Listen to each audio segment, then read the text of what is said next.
minimum regional itu berasal dari KHL ya, awalnya KHL sebenarnya. UMR itu upah minimum regional itu awalnya itu KHL, komponen hidup layak.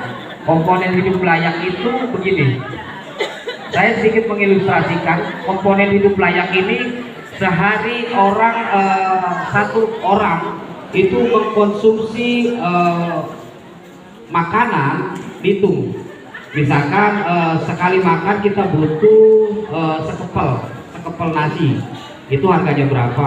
Kemudian kita butuh juga tempe 2, tempe itu harganya berapa, tahu 2 harganya berapa, air minum segelas harganya berapa.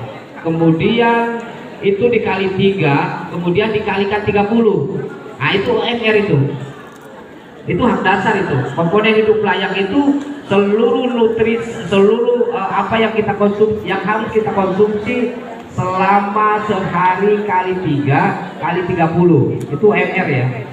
Jadi itu nggak boleh enggak. UMR itu batas minimum. Batas minimum berbeda dengan insentif dengan salari. Beda itu. Itu yang membedakan. Yang kedua, saya tidak pernah menjanjikan gaji. Saya tidak pernah menjanjikan gaji, tetapi saya memberikan tawaran insentif. Insentif itu dari mana? Satu, saya memiliki saham di aplikasi MBG sebanyak 15%, dan 15% itulah yang akan saya bagikan ke teman-teman.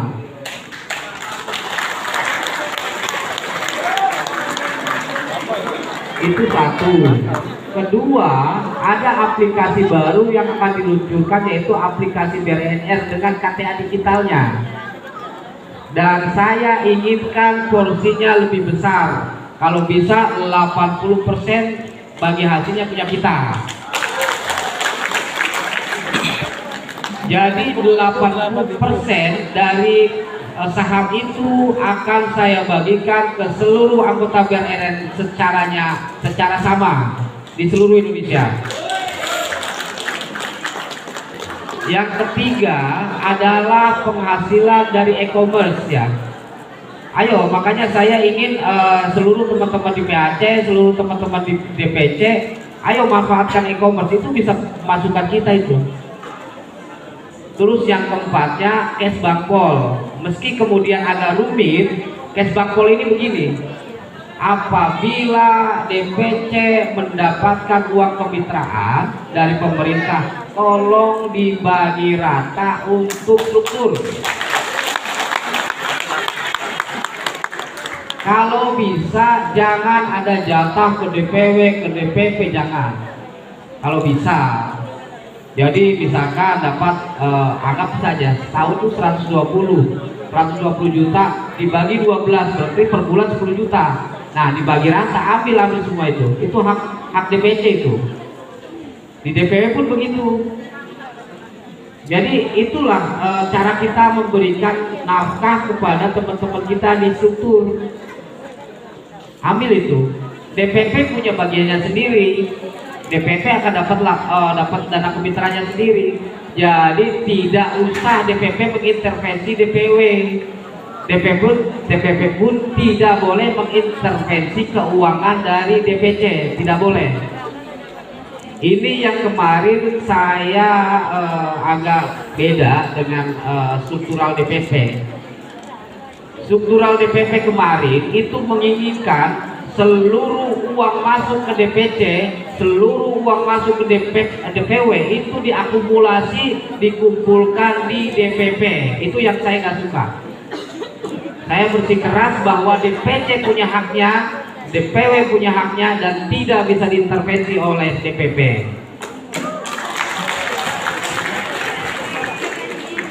Keinginan struktur DPP kemarin adalah uang yang diambil, yang didapat dari pemerintah di DPC itu diserahkan ke DPP. Seluruh uang dana kemitraan yang didapatkan DPW itu akan diserahkan langsung di DPP. Jadi prosesnya DPC punya kegiatan proposal dulu ke DPP, baru di ACC, baru cair. Itu menurut mereka. Saya tolak tegas bahwa DPC punya otoritas untuk mengelola. DPW pun begitu. DPW dikasih uang dari pemerintah, silahkan kelola sebaik-baiknya. Jangan ada yang korupsi.